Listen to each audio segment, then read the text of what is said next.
കനത്ത മഴയിൽ വെള്ളം കയറിയതിനെ തുടർന്ന് സർവീസ് മുടങ്ങിയ ദുബായ് മെട്രോയിലെ 4 സ്റ്റേഷനുകളുടെ പ്രവർത്തനം പുനരാരംഭിക്കാനുള്ള ശ്രമങ്ങൾ പുരോഗമിക്കുകയാണെന്ന് ദുബായ് RTA അറിയിച്ചു.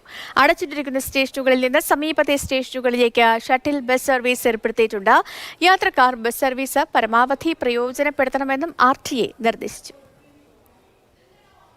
കഴിഞ്ഞ ഏപ്രിൽ 16-നുണ്ടായ അതിതീവ്ര മഴയെ തുടർന്ന് ദുബായിൽ മെട്രോ ബസ് സർവീസുകൾ തടസ്സപ്പെട്ടിരുന്നു. യാത്രാ സംവിധാനങ്ങളെല്ലാം പൂർണ്ണതോതിൽ പ്രവർത്തനം പുനരാരംഭിച്ചെങ്കിലും റെഡ് ലൈനിൽ 4 മെട്രോ സ്റ്റേഷനുകളുടെ പ്രവർത്തനം പുനരാരംഭിക്കാൻ കഴിഞ്ഞിട്ടില്ല.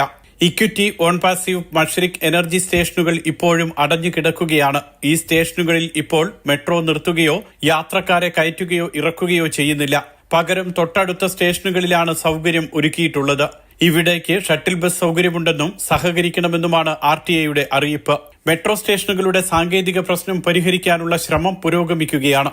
യാത്രക്കാരുടെ തിരക്ക് ഒഴിവാക്കാൻ രാവിലെ 7-നും 9:30-ക്കും ഇടയിലും വൈകിട്ട് 5-നും 8:30-ക്കും ഇടയിലും പ്രത്യേക മാർഗനിർദ്ദേശം നടപ്പാക്കിയിട്ടുണ്ട്.